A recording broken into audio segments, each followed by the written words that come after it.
കർത്താവായിരിക്കുന്ന യേശുക്രിസ്തുവിൻ്റെ ധന്യനാമത്തിൽ എല്ലാവർക്കും സ്നേഹവന്ദനങ്ങളെ അറിയിക്കുന്നു. ബഹുമാനപ്പെട്ട അച്ഛനും കടന്നു വന്നിരിക്കുന്ന ദൈവമക്കൾക്കായിട്ടും കർത്താവിനെ സ്തുതിക്കുകയും സ്തോത്രം ചെയ്യുകയും ചെയ്യുന്നു.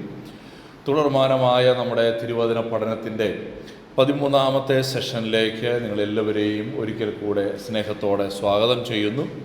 നിത്യത മുതൽ നിത്യത വരെ എന്ന ആ ബൃഹത്തായ വിഷയത്തെ നമ്മളൊരു ബേർഡ്സ് ഓവർവ്യൂ പോലെ ദൂരത്തു നിന്ന് ഒന്ന് മനസ്സിലാക്കാനായിട്ടുള്ള ഒരു ശ്രമം ഈ ക്ലാസ്സുകളിലൂടെ നമ്മൾ ചെയ്യുകയായിരുന്നു. നമ്മൾ കഴിഞ്ഞ ക്ലാസ്സിൽ ചിന്തിച്ചത് മഹാപീഡനകാലത്തെക്കുറിച്ചാണ്. ഭൂതകാല നിത്യതയിൽ നിന്ന് ആരംഭിച്ച് വർത്തമാന കാലഘട്ടത്തിലൂടെ സഞ്ചരിച്ച് ഭാവി കാലത്ത് യേശുക്രിസ്തുവിൻ്റെ രണ്ടാം വരവും അനന്തര സംഭവങ്ങളും ആ ബന്ധത്തിലാണ് ഇന്ന് നമ്മുടെ പഠനം എത്തി നിൽക്കുന്നത്. യേശുക്രിസ്തുവിൻ്റെ രണ്ടാം വരവിന് ശേഷം സംഭവിക്കുന്ന പ്രധാനപ്പെട്ടതായിരിക്കുന്ന സംഭവവികാസങ്ങളെ നമ്മളൊരു ചാർട്ട് മുഖേന ചിന്തിക്കുവാനായിട്ട് ഇടയായിത്തീർന്നു. സഭ എടുക്കപ്പെടുമ്പോൾ സഭയും ക്രിസ്തുവിൽ മരിച്ചവരും സ്വർഗത്തിലേക്ക് എടുക്കപ്പെടുന്നതും ദൈവജനത്തിന് കർത്താവ് പ്രതിഫലങ്ങൾ നൽകുന്നതും നമ്മൾ കാണുവാനായിട്ടിടയായിത്തീർന്നു. The judgement seat of Christ, അതിന് നമ്മൾ കണ്ടതായ പേര് ബീമ സീറ്റ് ഓഫ് ക്രൈസ്റ്റ് എന്നുള്ളതായിരുന്നു. അതിനെ തുടർന്ന് നമ്മൾ ചിന്തിച്ചത് യേശുക്രിസ്തുവിൻ്റെ കുഞ്ഞാടിൻ്റെ കല്യാണം, അതായിരുന്നു പിന്നീട് നമുക്ക് പഠിക്കാനായിട്ടിടയായിത്തീർന്നത്. മാരിയേജ് സപ്പർ ഓഫ് ദ ലാം.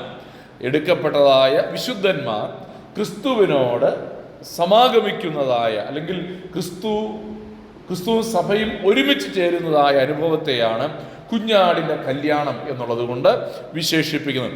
ഇത് സംഭവിക്കുമ്പോൾ തന്നെ ഭൂമിയിൽ 7 വർഷക്കാലത്തെ ഒരു മഹാപീഡനം സംഭവിക്കുകയാണ്.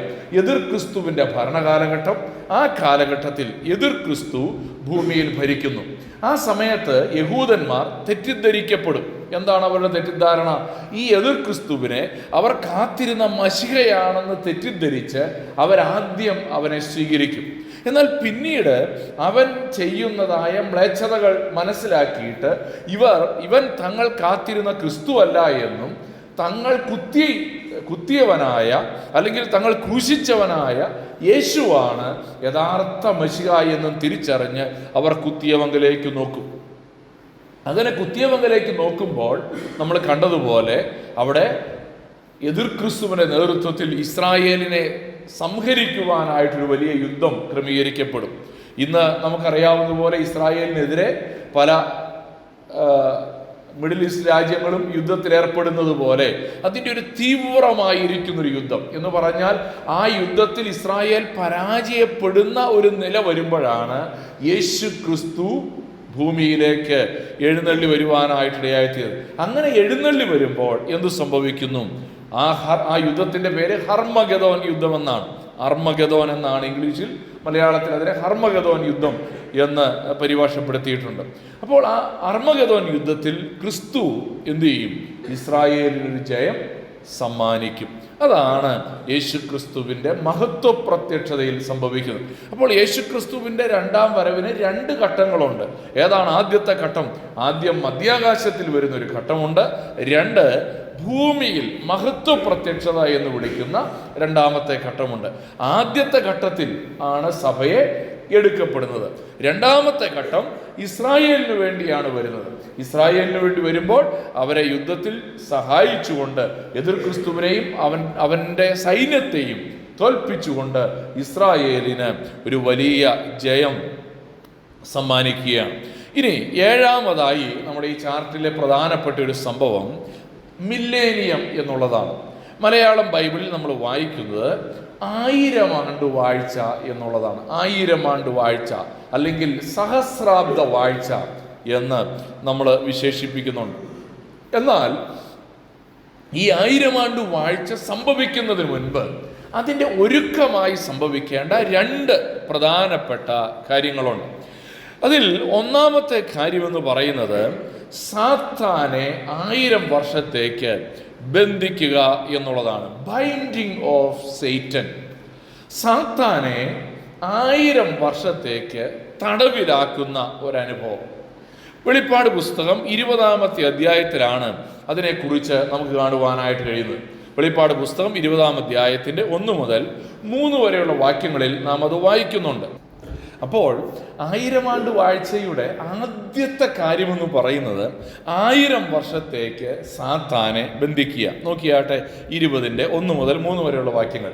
അനന്തരം ഒരു ദൂതൻ അഗാധത്തിൻ്റെ ഒരു താക്കോലും ഒരു വലിയ ചങ്ങലയും കയ്യിൽ പിടിച്ചുകൊണ്ട് സ്വർഗത്തിൽ നിന്ന് ഇറങ്ങുന്നത് ഞാൻ കണ്ടു.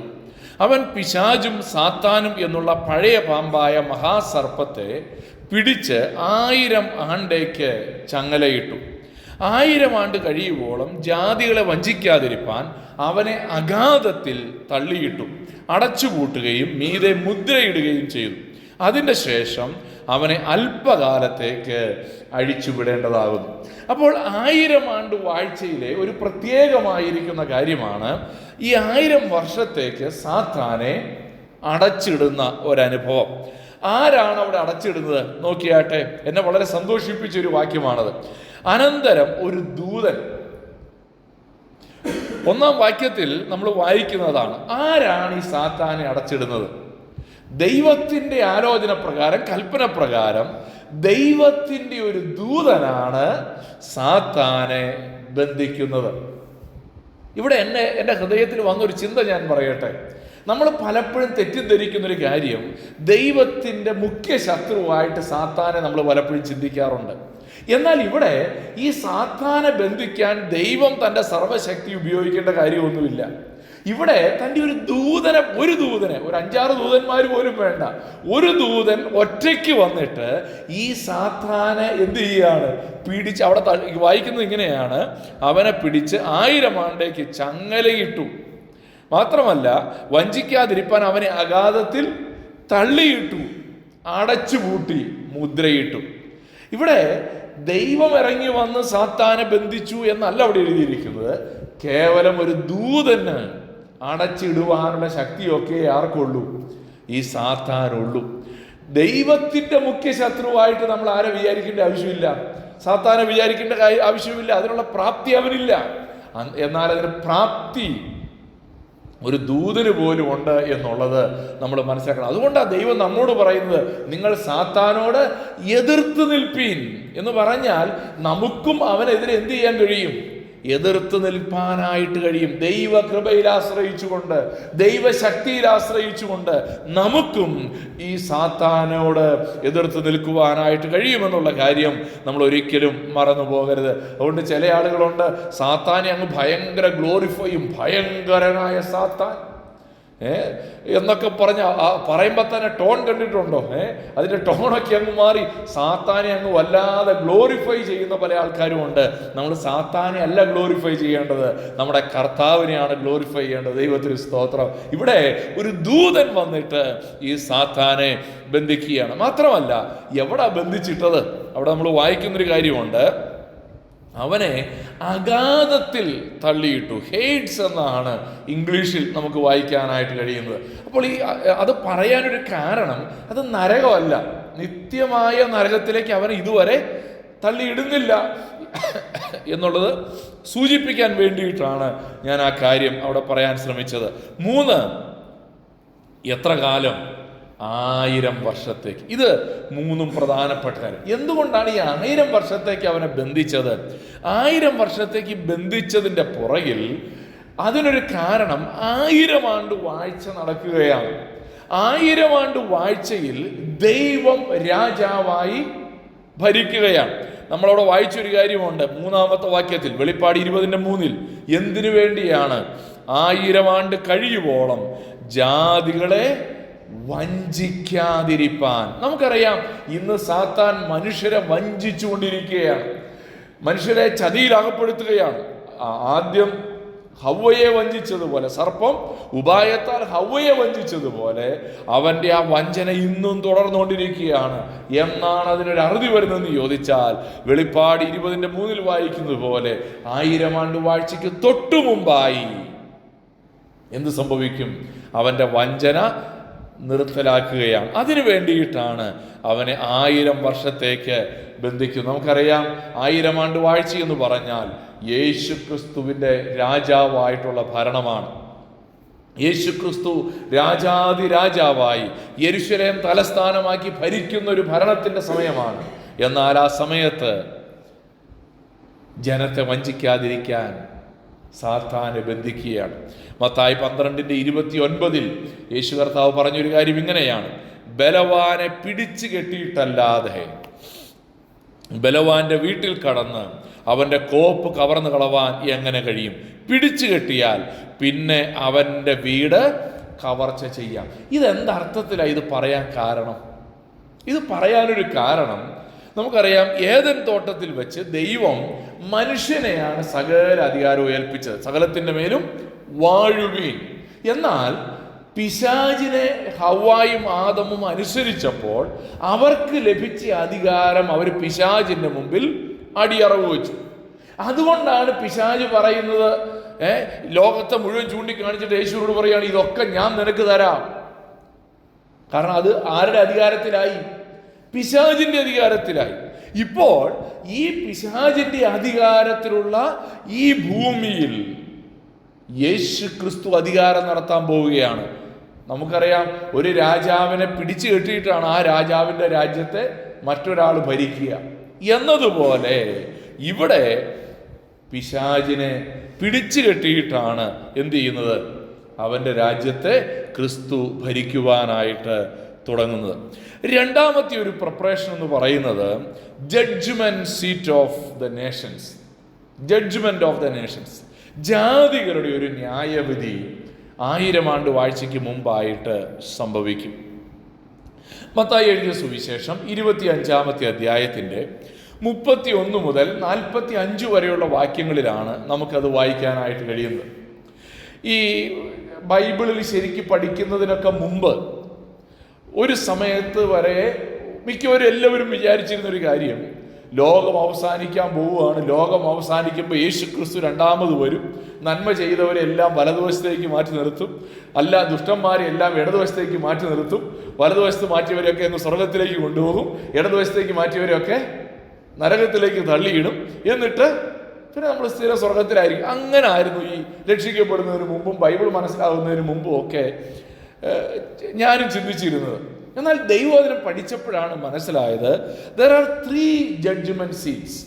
ഞാനത് നേരത്തെ പറഞ്ഞിട്ടുണ്ട്. ഒരു ജഡ്ജ്മെന്റ് സീറ്റ് നമ്മൾ ഓൾറെഡി പഠിച്ചും കഴിഞ്ഞു. ഏതായിരുന്നു ആദ്യത്തെ ജഡ്ജ്മെന്റ് സീറ്റ്? ഇന്ന് ഞാൻ ഒരു പ്രാവശ്യം പറഞ്ഞല്ലോ,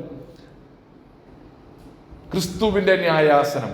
അവനവൻ ശരീരത്തിലിരിക്കുമ്പോൾ ചെയ്തത് നല്ലതാകിലും തീയതാകിലും അതിന് തക്കവണ്ണം പ്രാപിക്കേണ്ടതിന് നാം എല്ലാവരും എന്ന് പറഞ്ഞാൽ സഭയും വിശുദ്ധന്മാരും ദൈവമക്കളുമായവർ എന്ത് ചെയ്യും?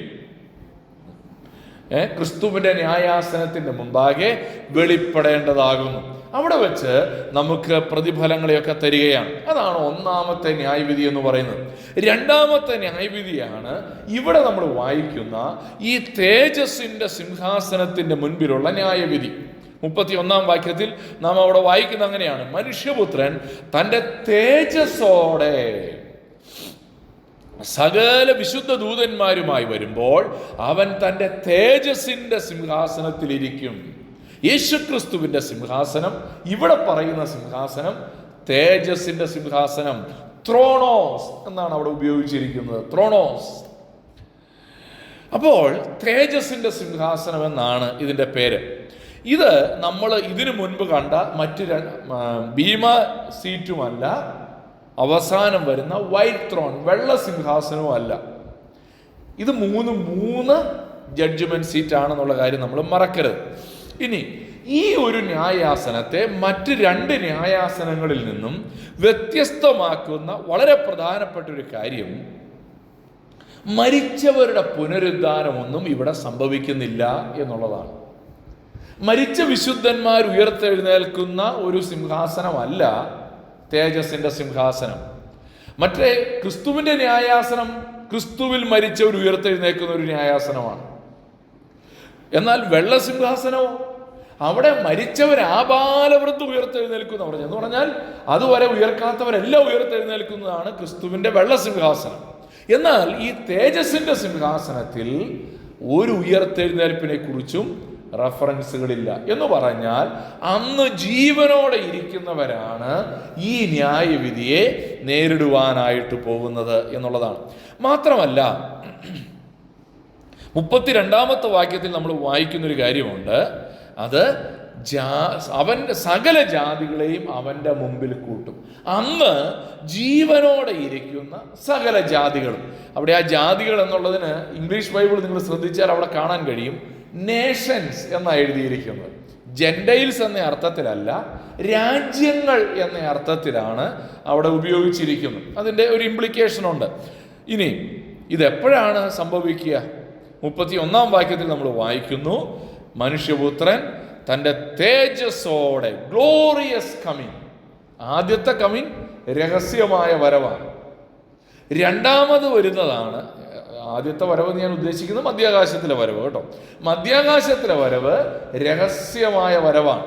എന്നാൽ ഒലിവ് മലയിൽ കാൽ ചവിട്ടുന്ന രണ്ടാമത്തെ വരവിനെയാണ്, രണ്ടാമത്തെ ഘട്ടത്തെയാണ് തേജസ്സോടെ വരിക, മഹത്വ പ്രത്യക്ഷത എന്നൊക്കെ വിശേഷിപ്പിക്കുന്നത്. അപ്പോൾ ഈ ഹർമഗദോൻ യുദ്ധത്തിന് ശേഷമാണ് ഇത് സംഭവിക്കുന്നത് എന്ന് നമുക്ക് മനസ്സിലാക്കാനായിട്ട് കഴിയും. മാത്രമല്ല ഇതെപ്പോഴാണ്, അത് ഇനി ഏതിനു മുൻപാണ്? 1000 ആണ്ട് വാഴ്ചയ്ക്ക് മുൻപാണ്. എന്താ തെളിവ്? 34-ാമത്തെ വാക്യത്തിൽ പറയുന്നത് ഇങ്ങനെയാണ്. 34-ാമത്തെ വാക്യം അവിടെ നമ്മളിങ്ങനെ വായിക്കുന്നു, രാജാവ് തൻ്റെ വലത്തുള്ളവരോട് അരുളി ചെയ്യും, എൻ്റെ പിതാവിനാൽ അനുഗ്രഹിക്കപ്പെട്ടവരെ വരുവീൻ, ലോകസ്ഥാപനം മുതൽ നിങ്ങൾക്കായി ഒരുക്കിയിരിക്കുന്ന രാജ്യം അവകാശമാക്കിക്കൊള്ളുവീൻ. അപ്പോൾ ദൈവരാജ്യത്തിൻ്റെ ആക്ഷരീകമായ ഒരു അനുഭവം, അതാണ് 1000 ആണ്ട് വാഴ്ച. ആ അനുഭവത്തിന് തൊട്ടു മുൻപാണ് ഈ തേജസ്സിൻ്റെ സിംഹാസനം സ്ഥാപിക്കപ്പെടുന്നത്. അപ്പോൾ ഇതിനെക്കുറിച്ചൊരു ചെറിയൊരു ഐഡിയ നമുക്കിവിടെ കിട്ടി. ഇനി അവിടുത്തെ ആ ന്യായവിധിയുടെ സാധ്യതകളെക്കുറിച്ച് നമുക്ക് ചിന്തിക്കാം. നമ്മൾ 1000 ആണ്ട് വാഴ്ചയിലേക്ക് ഇതുവരെ കയറിയിട്ടില്ല കേട്ടോ, അതിൻ്റെ പ്രിപ്പറേഷനിലാണ് ഇപ്പോൾ നിൽക്കുന്നത്. ഈ ന്യായവിധിയിൽ പ്രധാനമായി 3 ഗ്രൂപ്പുകളെ നമുക്ക് കാണുവാനായിട്ട് കഴിയും, അല്ലെങ്കിൽ 3 കഥാപാത്രങ്ങൾ എന്ന് നമുക്ക് വേണമെങ്കിൽ വിളിക്കാം. ഒന്നാമത്തേതിനെ നമ്മൾ വായിക്കുന്നുണ്ട്, ചെമ്മരിയാടുകൾ. വലതുവശത്ത് നിൽക്കുന്നവരായിട്ട് നമ്മൾ വായിക്കുന്നുണ്ട്. 33-ാം വാക്യത്തിൽ ചെമ്മരിയാടുകളെ തൻ്റെ വലത്തും കോലാടുകളെ ഇടത്തും എന്ന് നമ്മളവിടെ വായിക്കുകയാണ്. ഇനി അതാണ് ചെമ്മരിയാടും കോലാടും. മൂന്നാമത് അവിടെ കാണുന്നൊരു ഗ്രൂപ്പ് കർത്താവ് പറയുന്നുണ്ട്, എൻ്റെ ഈ ചെറിയ സഹോദരന്മാർ. അപ്പോൾ ക്രിസ്തുവിനെ കൂടാതെ 3 ഗ്രൂപ്പിനെ നമുക്ക് അവിടെ കാണാം. ഒന്ന് ചെമ്മരിയാടുകൾ അല്ലെങ്കിൽ വലതുവശത്തുള്ളവര്, 2 കോലാടുകൾ ഇടതുവശത്തുള്ളവര്, 3 ഈ ചെറിയ സഹോദരൻ. ആരാണ് ഈ ചെറിയ സഹോദരന്മാരെന്നുള്ളതിലാണ് നമുക്ക് ഈ വിഷയത്തെ പഠിക്കാനായിട്ട് കഴിയുന്നത്. ആരാണ് ഈ ചെറിയ സഹോദരന്മാർ? യേശു തൻ്റെ സഹോദരന്മാർ എന്ന് ഇവിടെ ഉദ്ദേശിക്കുന്നത് സ്വന്തമായ യഹൂദ ജാതിയെക്കുറിച്ചാണ്. നമുക്കിതിൻ്റെ ഒരു കോണ്ടെക്സ്റ്റ് മനസ്സിലാകണം, എങ്കിലേ നമുക്കത് മനസ്സിലാക്കാനായിട്ട് കഴിയുള്ളൂ. നമുക്കറിയാം, യേശു തൻ്റെ യഹൂദന്മാരെ കുറിച്ച്, ഇസ്രായേലിനെ കുറിച്ച് പറയുന്നൊരു കാര്യമാണ് യോഹന്നാൻ 1:11. അവൻ സ്വന്തത്തിലേക്ക് വന്നു, സ്വന്തമായവരോ അവനെ കൈക്കൊണ്ടില്ല. ഇസ്രായേൽ ജാതിയെ യോഹന്നാൻ വിശേഷിപ്പിക്കുന്നത് ഇങ്ങനെയാണ്, അവൻ്റെ സ്വന്തക്കാർ എന്നാണ് വിളിച്ചിരിക്കുന്നത്. റോമാലേഖനം 9-ാം അധ്യായത്തിൻ്റെ 4ഉം 5ഉം വാക്യങ്ങളിൽ നാം ഇങ്ങനെ വായിക്കുന്നുണ്ട്, അവർ ഇസ്രായേല്യർ പുത്രത്വവും തേജസ്സും നിയമങ്ങളും ന്യായപ്രമാണവും ആരാധനയും വാഗ്ദത്തങ്ങളും അവർക്കുള്ളവ, പിതാക്കന്മാരും അവർക്കുള്ളവർ തന്നെ. അടുത്ത വാക്യം ഇങ്ങനെയാണ്, ജഡപ്രകാരം ക്രിസ്തുവും അവരിൽ നിന്നല്ലോ ഉത്ഭവിച്ചത്, അവൻ സകലത്തിനും സർവത്തിനും മീതെ ദൈവമായി എന്നേക്കും വാഴ്ത്തപ്പെട്ടവൻ. അപ്പോൾ ഇവിടെ ആരെയാണ് ഈ സഹോദരൻ എന്ന് വിളിച്ചത്? അത് യഹൂദ ജാതിയാണെന്ന് നമുക്കവിടെ ഗ്രഹിക്കുവാനായിട്ട് കഴിയും. എന്നാൽ ഇവിടെ നമ്മൾ അതിൻ്റെ ഒരു പശ്ചാത്തലം മനസ്സിലാക്കണം. ഈ മത്തായി 25:37 മുതൽ ഉള്ള വാക്യങ്ങൾ വായിക്കുമ്പോൾ അവിടെ ചെമ്മരിയാടുകളെയും കോലാടുകളെയും തിരിച്ചത് എന്തിൻ്റെ അടിസ്ഥാനത്തിലാണ്? നമുക്കറിയാം, അവിടെ ലിറ്ററലി ആടുകളല്ല, അല്ലേ? 37 വാക്യം മുതൽ വായിക്കുമ്പോൾ അവിടെ കർത്താവ് പറയുന്നൊരു കാര്യമുണ്ട്. നീതിമാന്മാർ യേശുവിനോട് ചോദിക്കുന്നുണ്ട്, കർത്താവെ, ഞങ്ങൾ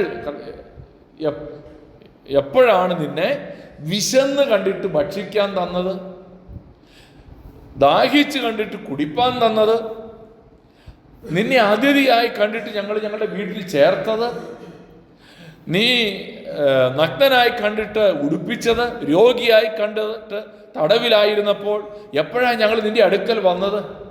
അതിന് രാജാവ് അവരോട് ഉത്തരം പറഞ്ഞത് ഇങ്ങനെയാണ്: ഈ ഏറ്റവും ചെറിയ സഹോദരന്മാരിൽ ഒരുത്തന് നിങ്ങൾ ചെയ്തിടത്തോളമെല്ലാം എനിക്ക് ചെയ്തു എന്ന് ഞാൻ സത്യമായിട്ട് നിങ്ങളോട് പറയുന്നു എന്ന് അരുളി ചെയ്യും. ഇത് തന്നെ ഇടതുവശത്തുള്ളവരോടും പറയുന്നുണ്ട്, ഇതിൻ്റെ നേരെ മറുവശം, അല്ലേ? അപ്പോൾ ഇവിടുത്തെ ഈ ചെറിയ സഹോദരന്മാർ എന്ന് പറയുന്നത് ആരാണ്? ഞാൻ പറഞ്ഞല്ലോ, അത് യഹൂദന്മാരാണ്. ഇതിൻ്റെ പശ്ചാത്തലം എന്താണ്? ഈ 7 വർഷത്തെ മഹാപീഡനകാലം നടക്കുകയാണ്. 7 വർഷത്തെ മഹാപീഡനകാലം നടക്കുമ്പോൾ എതിർ ക്രിസ്തുവിൻ്റെ ഭരണത്തിൻ്റെ കീഴിലാണ് ഭൂമി മുഴുവൻ. ആ സമയത്ത് ഇസ്രായേല്യർ ആദ്യം എതിർ ക്രിസ്തുവിനെ സ്വീകരിച്ചു, തങ്ങളുടെ നേതാവാണെന്ന് ചിന്തിച്ചു, തങ്ങളുടെ മശിഹയാണെന്ന് തെറ്റിദ്ധരിച്ചു. എന്നാൽ അവൻ ദൈവത്തിൽ നിന്നുള്ളവനല്ല എന്ന് ഇസ്രായേൽ തിരിച്ചറിയുന്ന നിമിഷം മുതൽ എതിർ ക്രിസ്തു ഇസ്രായേലിനെ ഉപദ്രവിക്കാനായിട്ട് തുടങ്ങുകയാണ്. എതിർ ക്രിസ്തുവിന്റെ കീഴിലാണ് മറ്റുള്ള രാജ്യങ്ങളെല്ലാം, മറ്റു മനുഷ്യരെല്ലാം. ആ സമയത്ത് ഈ 7 വർഷത്തെ മഹാപീഡന കാലഘട്ടത്തിൽ യഹൂദൻ ഒരു തുള്ളി വെള്ളത്തിന് വേണ്ടി അലയേണ്ടി വരുന്നൊരു സാഹചര്യം വരും. അവരല്പം ആഹാരത്തിന് വേണ്ടി അന്വേഷിക്കുന്ന ഒരു സാഹചര്യം വരും.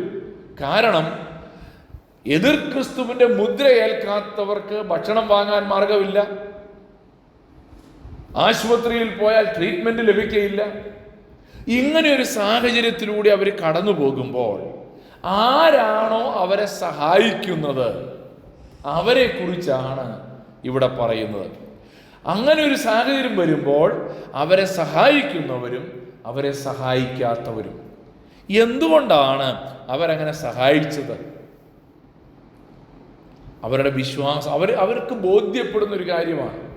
കാരണം ഇത്ര വലിയ ശിക്ഷാവിധി എതിർ ക്രിസ്തു നടത്തുമ്പോൾ അതിനെ മറികടന്നുകൊണ്ട് അവരെ സഹായിക്കണമെന്നുണ്ടെങ്കിൽ വെറുതെ ഒരാൾ സഹായിക്കൂ?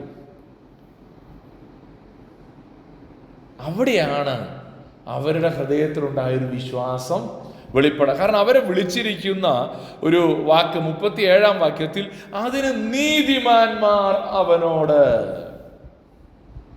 അപ്പോൾ അവരെ നീതിമാന്മാരെന്ന് വിളിക്കാൻ കാരണം എന്താ? ഈ ബൈബിളിൽ കൃപായുഗത്തിലല്ലാതെ എവിടെയൊക്കെ ആരെയൊക്കെ നീതിമാന്മാരെന്ന് വിളിച്ചിട്ടുണ്ടോ അതിനെല്ലാം ഒറ്റ കാരണമേ ഉള്ളൂ, അവരുടെ വിശ്വാസത്തിനനുസരിച്ച് അവർ പ്രവർത്തിക്കുമ്പോഴാണ്. പഴയ നിയമത്തിലെ നീതിമാന്മാരും ഭാവി കാലത്തെ നീതിമാന്മാരും നമ്മളെയൊക്കെ എങ്ങനെ നീതിമാന്മാരാക്കിയത്? നീതിമാന്മാരെന്ന് ദൈവം പ്രഖ്യാപിക്കുകയാണ്. പക്ഷെ നമ്മുടെ നീതിയെക്കുറിച്ചും പറയുന്നൊരു കാര്യമുണ്ട്. നിങ്ങളുടെ നീതി ആരുടെ നീതിയെ കവിയണം?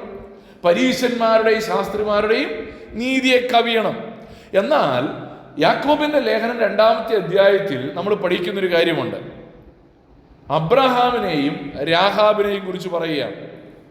അവർ കേവലം വിശ്വാസത്താലാണോ നീതീകരിക്കപ്പെട്ടത്? അല്ല. പിന്നെ എങ്ങനെ കൂടിയാണ്? അവരെന്താണോ വിശ്വസിച്ചത് അതിനനുസരിച്ച് അവർ പ്രവർത്തിച്ചു. രാഹാബ് എന്നൊരു വേശ്യ, അവളെ കുറിച്ച് വായിക്കുന്നത് അവളൊരു പാപത്തിൽ ജീവിക്കുന്ന ഒരു സ്ത്രീയാണ്. പക്ഷേ ഇസ്രായേലിനെ കുറിച്ചും ഇസ്രായേലിന്റെ ദൈവത്തെ കുറിച്ചും കേട്ടപ്പോൾ അത് അവള് തന്നെ പറയുന്നൊരു കാര്യമുണ്ട്. യോശുവ 2:20 നിങ്ങളെ കുറിച്ച് കേട്ടപ്പോൾ ഞങ്ങളുടെ ഉള്ളം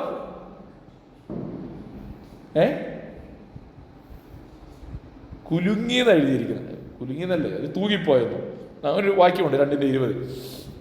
അവർ പേടിച്ചു പോയി, കുലുങ്ങിപ്പോയി, ഉരുകിപ്പോയി. അതെ, ഉരുകിപ്പോയി. അപ്പോൾ അത് നമുക്കൊക്കെ ഉരുകിക്കഴിഞ്ഞ് 5 മിനിറ്റ് കഴിയുമ്പോൾ ഉറയ്ക്കും അല്ലേ? പക്ഷെ ഈ രാഹാബ് എന്ന സ്ത്രീ അവൾ എന്ത് ചെയ്യും? അവളുടെ ജീവിതം അന്നു മുതൽ മാറുകയാണ്. അതനുസരിച്ച് അവൾ എന്ത് ചെയ്യുകയാണ്? അവളുടെ വീട്ടിൽ വന്ന ഒറ്റുകാരായ ഇസ്രായേൽക്കാരെ അവൾ അവളുടെ വീട്ടിൽ രഹസ്യമായി സ്വീകരിച്ചു. അവർക്ക് ആവശ്യമായ സഹായങ്ങൾ ചെയ്തു കൊടുത്തു. അതുകൊണ്ട് രാഹാബ് എന്ന സ്ത്രീയെ കുറിച്ച് യാക്കോബ് 2-ാം അധ്യായത്തിൽ പറയുന്നത് എന്താണ്? അവൾ അവളുടെ പ്രവർത്തികളാൽ നീതീകരിക്കപ്പെട്ടു. അവളുടെ ഉള്ളിൽ ആദ്യം വിശ്വാസം വന്നു. ആ വിശ്വാസത്തിനനുസരിച്ച് അവൾ എന്ത് ചെയ്തു? പ്രവർത്തിച്ചു. ഈ മഹാപീഡന കാലഘട്ടത്തിൽ ഒരു പറ്റം ആളുകളുണ്ടാകും, യഹൂദന്മാരെ മനസ്സിലാക്കുന്ന, യഹൂദന്മാർ കാത്തിരിക്കുന്ന ക്രിസ്തുവിനെ മനസ്സിലാക്കിയ ഒരു പറ്റം ആളുകൾ അവരുടെ വിശ്വാസത്തിനനുസരിച്ച് അവരുടെ ജീവിതത്തിൽ യഹൂദന്മാരെ സ്വീകരിക്കാനായിട്ടിടയായിത്തീരും. ഇന്ന് പ്ലീസ്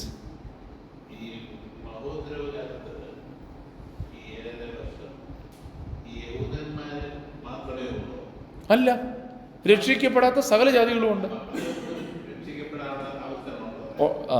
അവിടെയാണ് കൃപയാലല്ല അവർ രക്ഷിക്കപ്പെടുന്നത്. വെളിപ്പാട് പുസ്തകത്തിൽ നമ്മൾ വായിക്കുന്ന ഒരു കാര്യമുണ്ട്, വിശ്വാസവും സഹിഷ്ണുതയും കൊണ്ട് ആവശ്യം എന്ന് പറഞ്ഞാൽ ഇന്ന് നമ്മൾ രക്ഷിക്കപ്പെടുന്നത് എന്തുകൊണ്ടാണ്? കൃപയാലുള്ള വിശ്വാസം മൂലം. അന്ന് കൃപയില്ല എന്ന് പറഞ്ഞാൽ പരിശുദ്ധാത്മാവിനെ ഭൂമിയിൽ നിന്ന് എടുത്തു മാറ്റിയിരിക്കുകയാണ്. പക്ഷേ ഈ കാര്യങ്ങളെ കണ്ട് മനസ്സിലാക്കിയിട്ട് അവർ വിശ്വസിക്കും. അങ്ങനെ വിശ്വസിക്കുമ്പോൾ അതിൽ പിടിച്ചു നിൽക്കാൻ വളരെ ക്ലേശമാണ്. കാരണം പരിശുദ്ധാത്മാവിന്റെ സഹായം ലഭിക്കുന്നില്ല. അവരെന്ത് ചെയ്യണം? ഏറെ കഷ്ടങ്ങളിലൂടെ കടന്നു പോകേണ്ടതായിട്ട് വരും. അങ്ങനെ അതുകൊണ്ടാണ് സാധ്യതയുണ്ട്, തീർച്ചയായിട്ടും ഉണ്ട്. ഇല്ല എന്ന് പഠിപ്പിക്കുന്ന ചില ആളുകൾ ഉണ്ടെങ്കിലും എൻ്റെ പഠനത്തിൽ നമുക്ക് ബൈബിളിനെ സമഗ്രമായി ചേർത്ത് വയ്ക്കണമെങ്കിൽ ഈ മഹാപീഡന കാലത്തും ചില ആളുകൾ ഇങ്ങനെ ഒരു അനുഭവത്തിലേക്ക് വന്നെങ്കിലേ ഈ പസിൽസിനെ ചേർത്ത് വയ്ക്കാനായിട്ട് പറ്റുള്ളൂ. അല്ല എന്ന് പറഞ്ഞാൽ അത് വെളിപ്പാട് പുസ്തകത്തിലെ പല വാക്യങ്ങളെയും നമ്മൾ അവഗണിക്കേണ്ടി വരും. അങ്ങനൊരു ചലഞ്ച് നമ്മുടെ മുമ്പിൽ വരും. അതുകൊണ്ട് എൻ്റെ പഠനത്തിൽ എനിക്ക് ബോധ്യം വന്നൊരു കാര്യം അതാണ്, മഹാപീഡന കാലത്ത് വിശ്വാസത്താൽ വിശ്വസിക്കുകയും ആ വിശ്വാസത്തിന് വേണ്ടി വില കൊടുത്ത് സഹിച്ചു നിൽക്കുകയും ചെയ്യുന്ന ആളുകളെ നമുക്ക് ആ ഗ്രൂപ്പാണിത്. ആ ഗ്രൂപ്പാണ് നമുക്കിവിടെ. അതിൽ അനേകം രക്തസാക്ഷികളാകും, എന്നാലും അതിലൊരു ചെറിയ പറ്റം ആളുകൾ ജീവനോടെ ബാക്കിയിരിക്കും. രക്തസാക്ഷികളായവരെ കുറിച്ച് നമ്മൾ ഇനി കാണും. അവരെ ഉയർത്തെഴുന്നേൽക്കും. ഓക്കെ, അത് 1000 ആണ്ട് വാഴ്ചയ്ക്ക് മുമ്പായിട്ട് ഉയർത്തെഴുന്നേൽക്കും. പക്ഷേ ഈ സിംഹാസനത്തിൽ ഉയർത്തെഴുന്നേൽക്കുന്നില്ല എന്നുള്ളതാണ് പറഞ്ഞത്. ഓക്കെ, ഇപ്പോൾ ഇവിടെ ഒരു പ്രധാനപ്പെട്ട ഒരു കാര്യമാണ് ദ സിൻ ഓഫ് ഒമിഷൻ. നമ്മൾ പലപ്പോഴും പാപത്തെക്കുറിച്ച് പറയുമ്പോൾ അരുതുകൾ, ദൈവം അരുത് എന്ന് പറഞ്ഞ കാര്യങ്ങൾ ചെയ്താൽ പാപം ചെയ്തു എന്നാണ് നമ്മൾ വിചാരിക്കുന്നത്, അല്ലേ? പക്ഷെ അതേ സമയം തന്നെ വളരെ പ്രധാനപ്പെട്ട ഒരു വിഷയമാണ് കർത്താവ് ചെയ്യണമെന്ന് പറഞ്ഞ കാര്യങ്ങൾ ചെയ്യാതിരിക്കുന്നത്. നമ്മൾ ആരെങ്കിലും ചിന്തിക്കുന്നുണ്ടോ ഒരു ഭിക്ഷക്കാരൻ നമ്മുടെ മുമ്പിൽ വന്ന് കൈ നീട്ടുമ്പോൾ അവനെ മൈൻഡ് ചെയ്യാണ്ട് പോകുന്നത് പാപമാണെന്ന്? നമ്മൾ മനസ്സിൽ പറയും യുവന്മാരൊക്കെ കള്ളന്മാരാ, യുവന്മാർക്കൊക്കെ ഇഷ്ടം പോലെ കാശുണ്ട്. നമ്മളിത് ചിന്തിച്ചിട്ട് നമ്മൾ എന്ത് ചെയ്യും? നമ്മളവരെ സഹായിക്കാതെ വിടാറുണ്ട്, ഞാൻ ഉൾപ്പെടെ. പക്ഷെ ഇവിടുത്തെ ഒരു പ്രധാനപ്പെട്ട വിഷയം അവിടെയും ഒരു പാപത്തെ കർത്താവ് ഡിഫൈൻ ചെയ്യുന്നു എന്നുള്ളതാണ്. സിൻ ഓഫ് കമ്മീഷൻ എന്ന് പറഞ്ഞാൽ അരുത് എന്ന് പറഞ്ഞ കാര്യങ്ങൾ ചെയ്യുന്നതാണെങ്കിൽ, സിൻ ഓഫ് ഒമിഷൻ എന്ന് പറയുന്നത് ചെയ്യണമെന്ന് പറഞ്ഞ കാര്യങ്ങൾ ചെയ്യാതിരിക്കുന്നതാണ്. എത്ര ഇവിടെ ഇവരെ കുറിച്ച് പറയുന്ന ഒരു പാപവും അരുത് എന്ന് പറഞ്ഞ കാര്യം ചെയ്തതല്ല, ചെയ്യണമെന്ന് പറഞ്ഞ കാര്യങ്ങൾ ചെയ്യാതിരുന്നതാണ്. ഇതിനെ വളരെ ഗൗരവത്തോടെ കാണണം. നമ്മൾ വളരെ പ്രായോഗിക ബുദ്ധി ഉപയോഗിക്കണമെങ്കിൽ പോലും നമ്മുടെ മുമ്പിൽ വരുന്ന സാധുക്കളോട് നമ്മൾ വളരെ ആർദ്രതയുള്ളവരായിരിക്കണമെന്നുള്ള കാര്യം ഇവിടെ നിന്ന് ഞാനൊന്ന് പറയാനായിട്ട് താല്പര്യപ്പെടുകയാണ്. ഇനി ആരാണ് ആ ഷീപ്പ്, ചെമ്മരിയാടുകൾ എന്ന് വിശേഷിപ്പിക്കുന്നത്? നമ്മൾ കണ്ടു, അവരെ വിളിച്ചിരിക്കുന്നത് നീതിമാന്മാർ എന്നാണ്. ഇനി അവരെ എങ്ങോട്ടേക്കാണ് പ്രവേശിപ്പിച്ചത്? നമ്മളവിടെ കണ്ടൊരു കാര്യമുണ്ട്.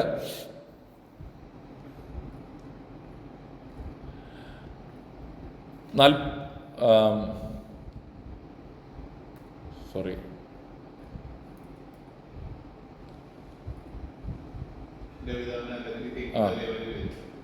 നിങ്ങൾക്കായി ഒരുക്കുന്ന രാജ്യത്തിലേക്ക്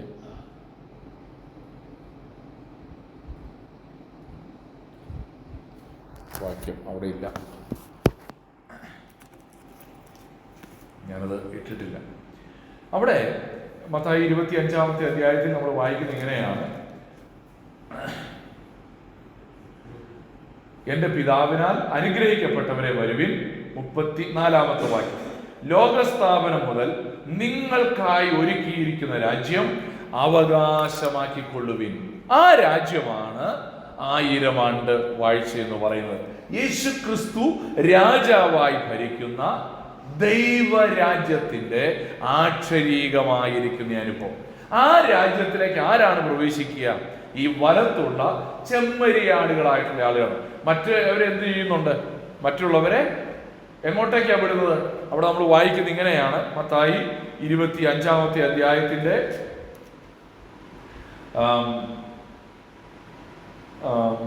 അവിടെ വായിക്കുന്നു 46-ാമത്തെ വാക്യത്തിലേക്ക്: ഇവർ നിത്യദണ്ഡനത്തിലേക്കും, 46-ാം വാക്യം, ഇവർ നിത്യദണ്ഡനത്തിലേക്കും നീതിമാന്മാർ നിത്യജീവനിലേക്കും പോകും. അപ്പൊ ഈ നിത്യജീവനിലേക്ക് പോകണമെന്നുണ്ടെങ്കിൽ അവര് വിശ്വസിച്ചവരായിരിക്കണ്ടേ?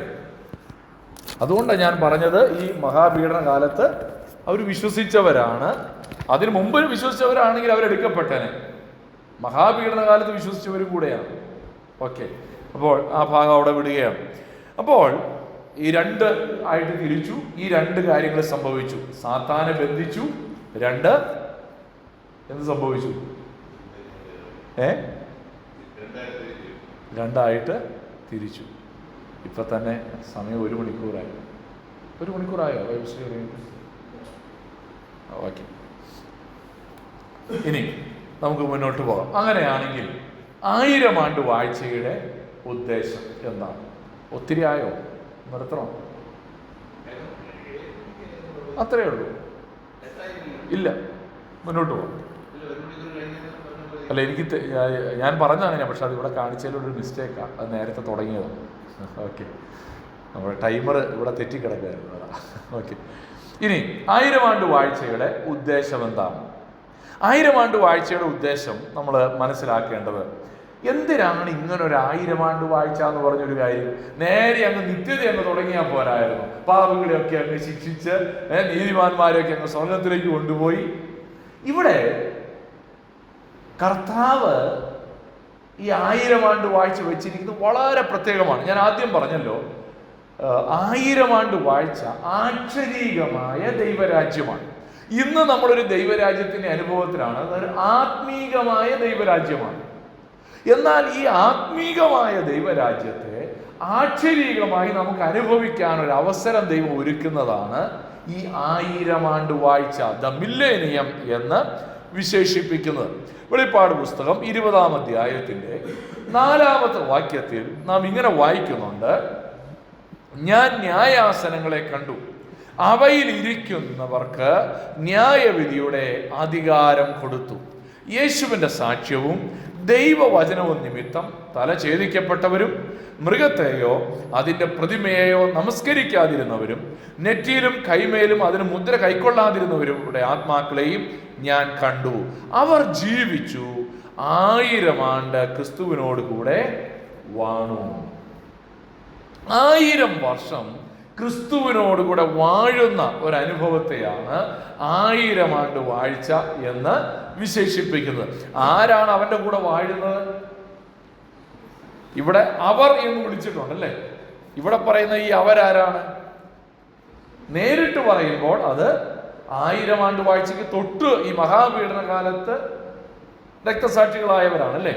അവിടെ നമ്മൾ വായിക്കുന്നുണ്ടല്ലോ, ദൈവവചനവും യേശുവിന്റെ സാക്ഷ്യവും ദൈവവചനവും നിമിത്തം തല ഛേദിക്കപ്പെട്ടവരും മൃഗത്തെയോ അതിൻ്റെ പ്രതിമയെയോ നമസ്കരിക്കാതിരുന്നവരും നെറ്റിയിലും കൈമേലും അതിൻ്റെ മുദ്ര കൈക്കൊള്ളാതിരുന്നവർ. ഇത് മഹാപീഡനകാല വിശുദ്ധന്മാരെ കുറിച്ചാണ് പറയുന്നത്. ഈ മഹാപീഡനകാല വിശുദ്ധന്മാരിൽ രക്തസാക്ഷികളായവർ ഉയർത്തെഴുന്നേൽക്കും. ജീവനോടെ ഉണ്ടായിരുന്നവർ എന്ത് ചെയ്യും?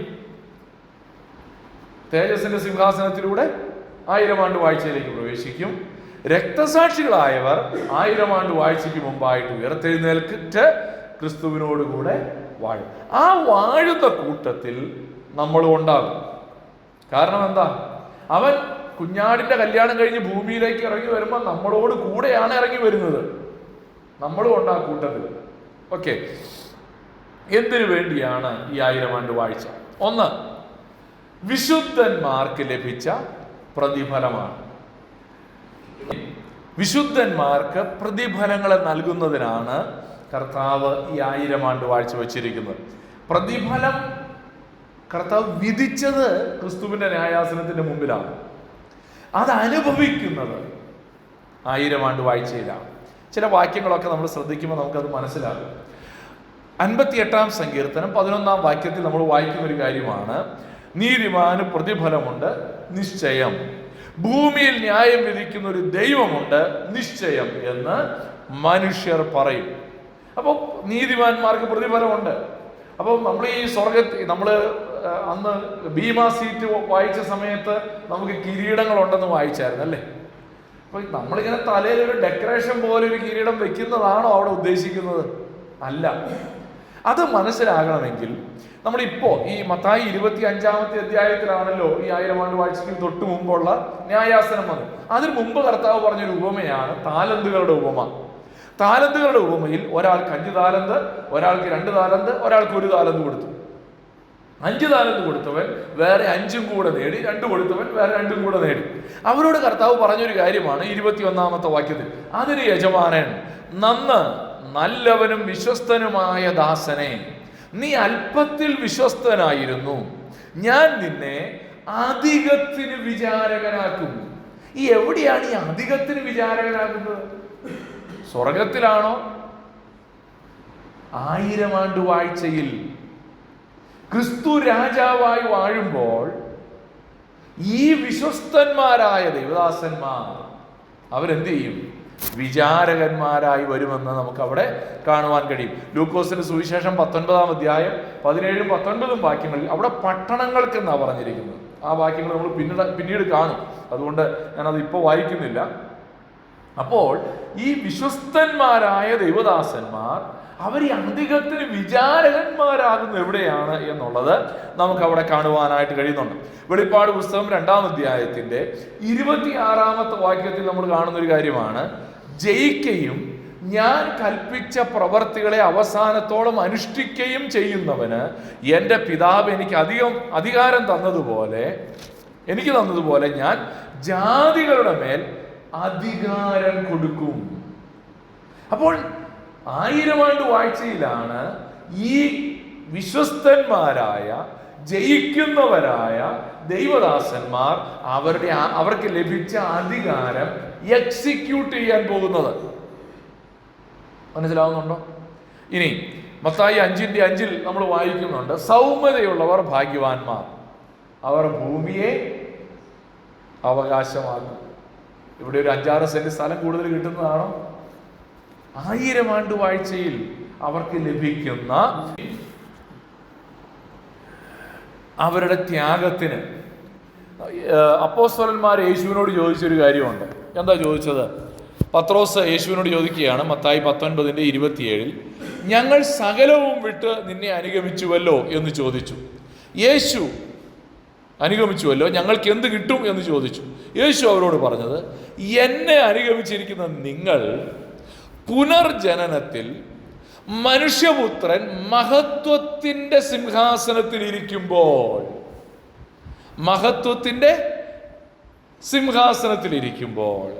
നിങ്ങളും 12 സിംഹാസനത്തിലിരുന്ന് ഇസ്രായേൽ ഗോത്രം 12-നെയും ന്യായം വിധിക്കും എന്ന് ഞാൻ സത്യമായിട്ട് നിങ്ങളോട് പറയുന്നു.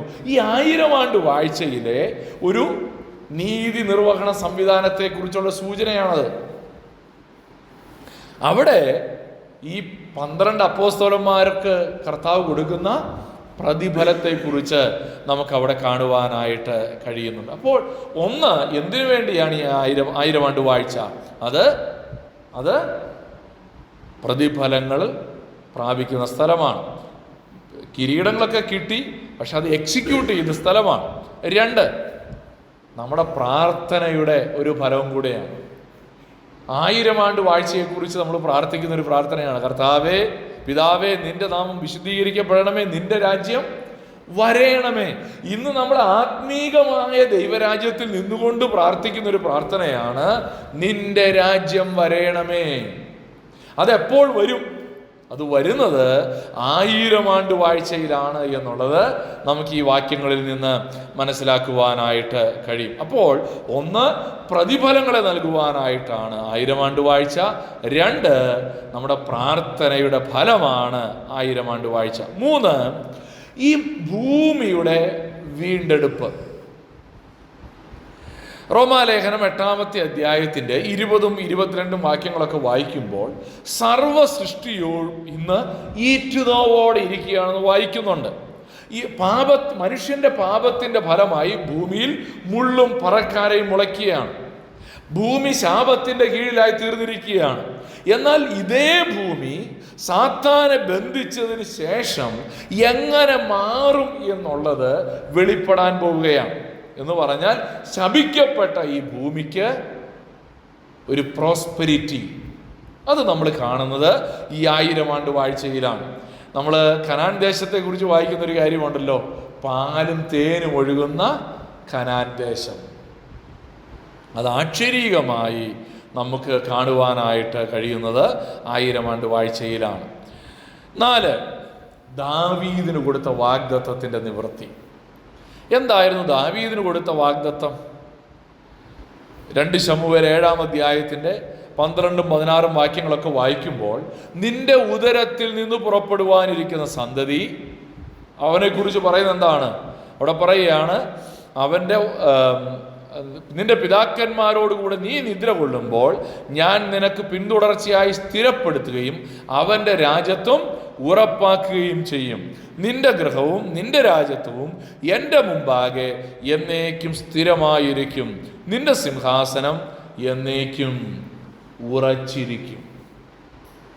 1000 ആണ്ട് വാഴ്ചയുടെ ഒരു പ്രത്യേകത, ദാവീദിന് കൊടുത്ത ഈ വാഗ്ദത്തം ആക്ഷരീകമായി നിവൃത്തിയായി. നമുക്കറിയാം, ശലോമോൻ എന്നേക്കും സിംഹാസനത്തിൽ ഇരുന്നോ?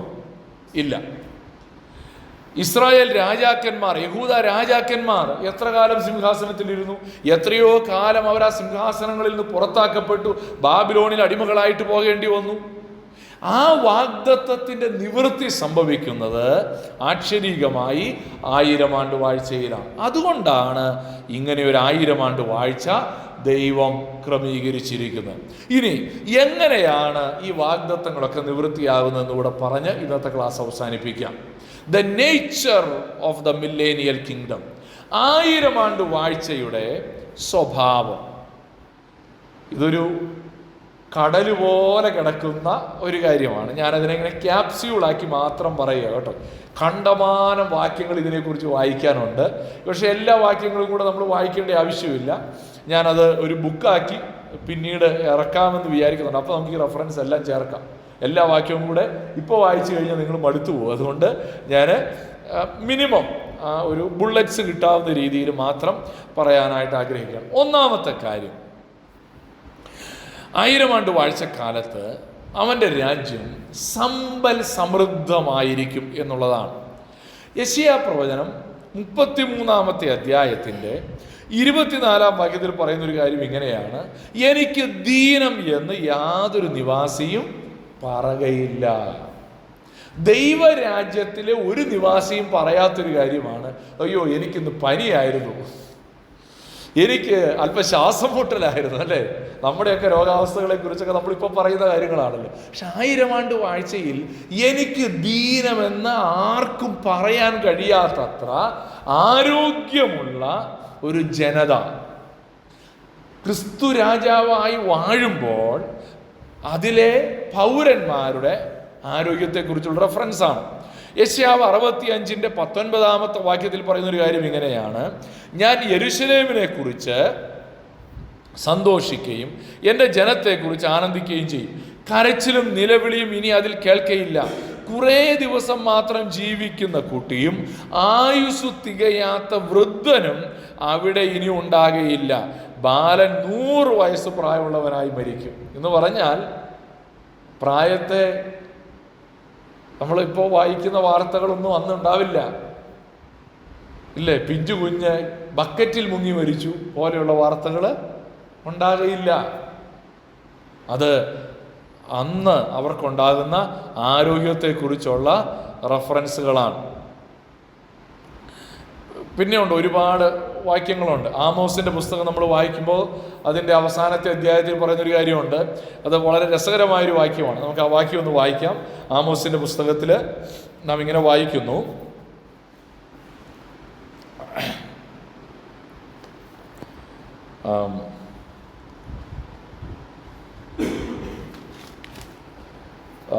പതിമൂന്നാമത്തെ വാക്യം, 9:13. ആമോസ് 9:13. ഉഴുന്നവൻ കൊയ്യുന്നവനെയും മുന്തിരിപ്പഴം ചവിട്ടുന്നവൻ വിതയ്ക്കുന്നവനെയും തുടർന്നെത്തുകയും പർവ്വതങ്ങൾ പുതുവീഞ്ഞു പൊഴിക്കുകയും എല്ലാ കുന്നുകളും ഉരുകിപ്പോവുകയും ചെയ്യുന്ന നാളുകൾ വരുമെന്ന് യഹോവയുടെ അരുളപ്പാട്. അവിടെ പറയുന്നത് വളരെ പ്രധാനപ്പെട്ട ഒരു കാര്യമാണ്. ഉഴുന്നവൻ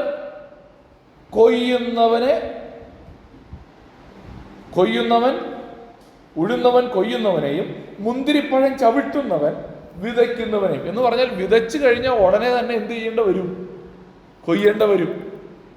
ഭൂമി ശപിക്കപ്പെട്ട ഭൂമി, മുള്ളും പറക്കാരയും മുളയ്ക്കുന്ന ഭൂമിയാണ്. പക്ഷെ ആ ഭൂമി ഇപ്പൊ എങ്ങനാ? പുതുവീഞ്ഞു പൊഴിക്കുകയാണ്. ആ ഭൂമി അനുഗ്രഹിക്കപ്പെട്ടൊരു ഭൂമിയായി മാറുകയാണ്. അതുകൊണ്ടാണ് ഇവിടെ പറയുന്നത്, ഉഴുന്നവൻ കൊയ്യുന്നവനെ, മുന്തിരിപ്പഴം ചവിട്ടുന്നവൻ വിതയ്ക്കുന്നവനെ തുടർന്നെത്തുക എന്ന് പറഞ്ഞാൽ സമൃദ്ധമായ കൊയ്ത്ത്. അതാണ് അതിൻ്റെ അർത്ഥം. അപ്പോൾ ഈ യേശുക്രിസ്തു വാഴുന്ന ഈ ഭൂമി എങ്ങനായിരിക്കും എന്നുള്ളത് നമുക്ക് കാണുവാനായിട്ട്. ഇനിയും രാഷ്ട്രീയപരമായി അതിൻ്റെ ഒരു സ്വഭാവം എന്താ? ഇന്ന് നമ്മുടെ ഭൂമിയെക്കുറിച്ച് പറഞ്ഞാൽ പാട്ടുകാരൻ പാടുന്ന പോലെ സമാധാനമില്ല ഭൂവിൽ അനുദിനം നിലവിളി, അല്ലേ?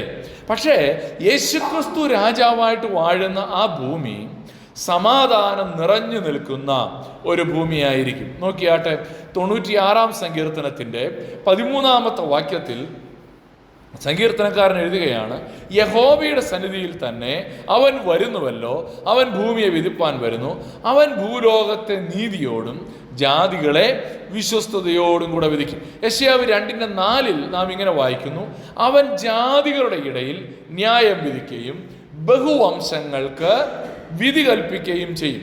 അവർ തങ്ങളുടെ വാളുകളെ കൊഴുക്കളായും കുന്തങ്ങളെ വാക്കത്തികളായും അടിച്ചു തീർക്കും.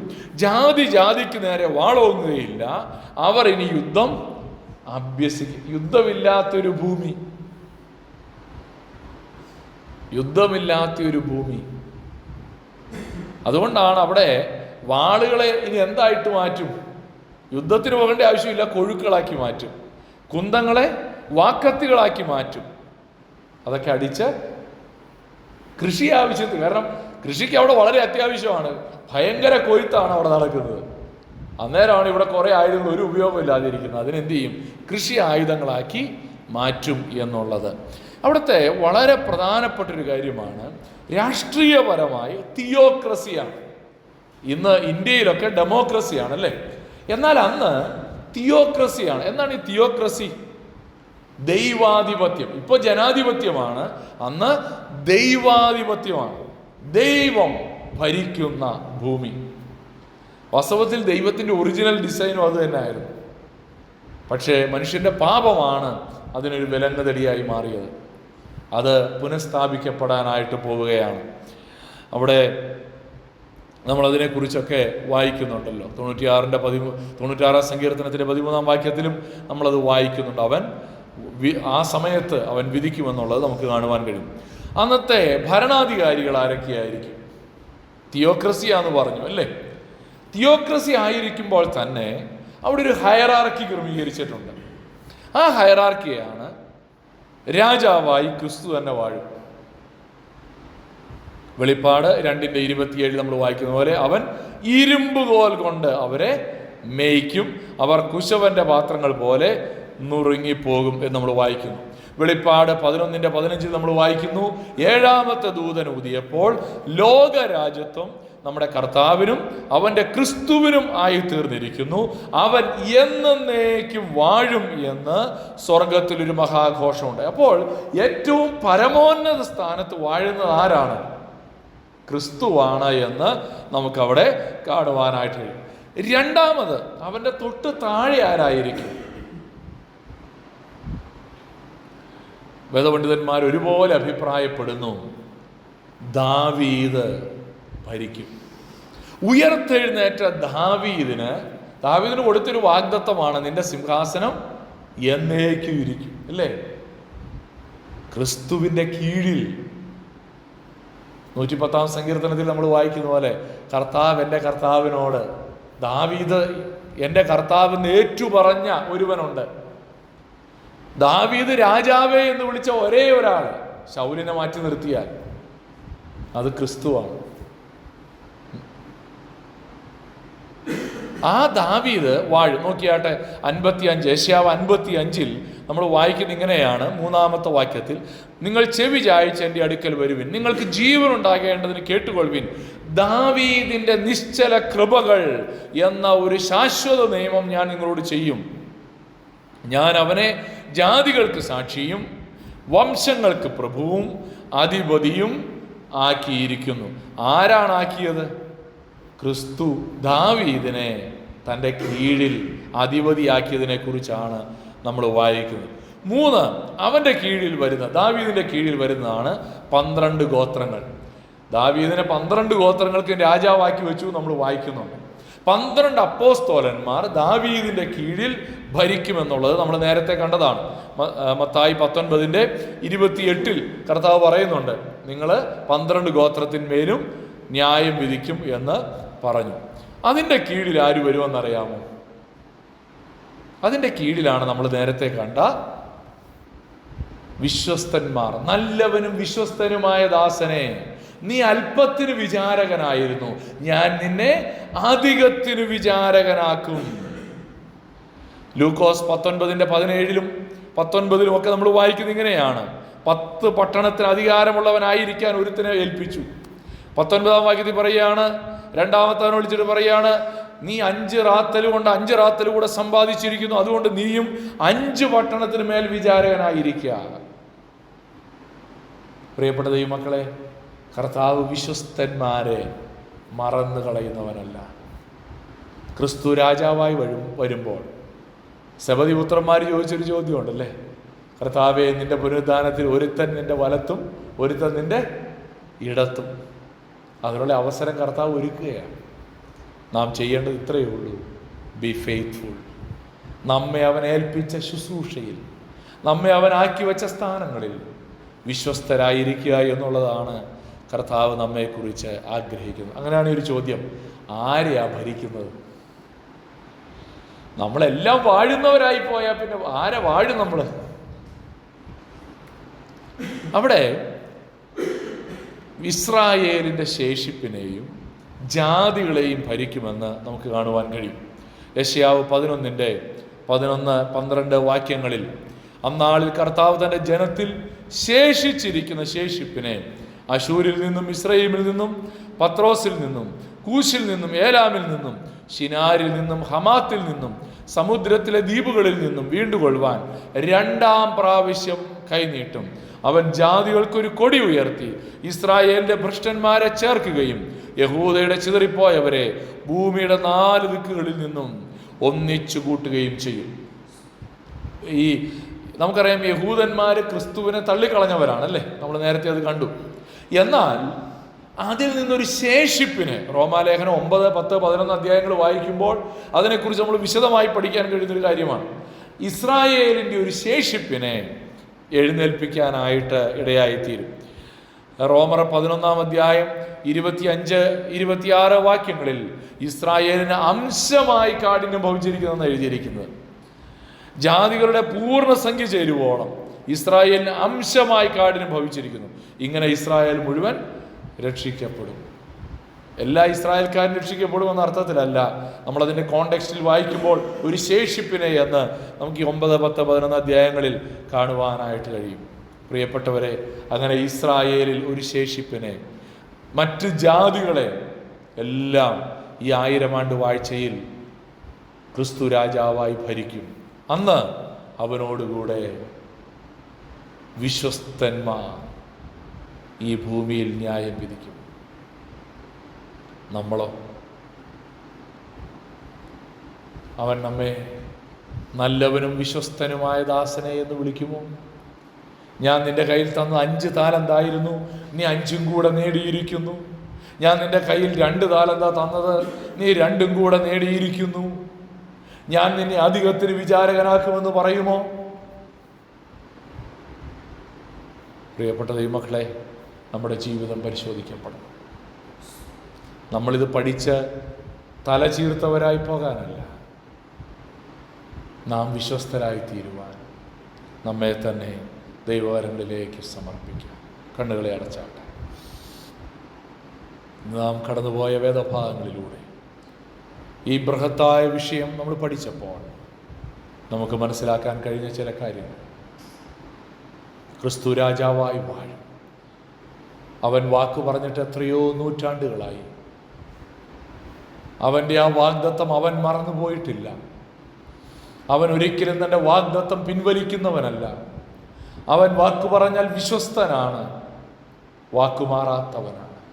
അവൻ എന്നേക്കും വാഴുന്നവനാണ്. ഹല്ലേലൂയ. ദൈവസന്നിധിയിലേക്ക് നമുക്കടുത്തിയല്ല. കർത്താവേ, ഞങ്ങൾ അവിശ്വസ്തരാണെങ്കിലും നീ വിശ്വസ്തനാണല്ലോ. ഞങ്ങൾ പലപ്പോഴും വാക്ക് തെറ്റിക്കുന്നവരാണ്, എങ്കിലും നീ വാക്ക് തെറ്റിക്കാതെ വിശ്വസ്തനായി നിൽക്കുന്നവനാണല്ലോ. നന്ദി കർത്താവേ എന്ന് പറഞ്ഞ് ദൈവസന്നിധിയിൽ സ്തോത്രം ചെയ്താട്ടെ, നന്ദി കരേറ്റിയാട്ടെ. ഹല്ലേലൂയ, ഹല്ലേലൂയ. Sin of commission and sin of omission. അരുതുകൾ പ്രവർത്തിക്കുന്നതും ചെയ്യാൻ പറഞ്ഞ കാര്യങ്ങൾ ചെയ്യാതിരിക്കുന്നതും പാപമാണെന്ന് ദൈവവചനം എത്ര കൃത്യമായി നമ്മെ ഓർമ്മിപ്പിച്ചു.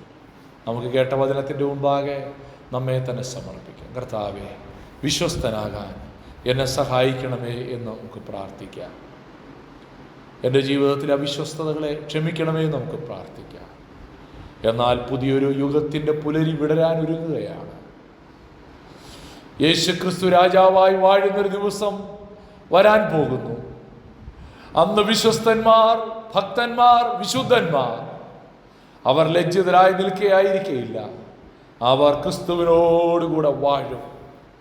12 അപ്പോസ്തലന്മാർ 12 ഗോത്രങ്ങളെ ന്യായം വിധിക്കുമ്പോൾ ഒരു പറ്റം നല്ലവരും വിശ്വസ്തരുമായ ദൈവദാസന്മാർ പട്ടണങ്ങളുടെ മേൽ അധികാരികളായി വാഴും.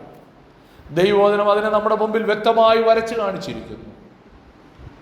ഇന്ന് രാത്രി നമ്മെ തന്നെ ദൈവകരങ്ങളിൽ ഏൽപ്പിക്കാം. കർത്താവേ, വിശ്വസ്തനായി ജീവിക്കാൻ എന്നെയും സമർപ്പിക്കുന്നു, അതിനെന്നെ സഹായിക്കണമെന്ന് പറഞ്ഞ് ദൈവകരങ്ങളിലേക്ക് ഏൽപ്പിക്കാം.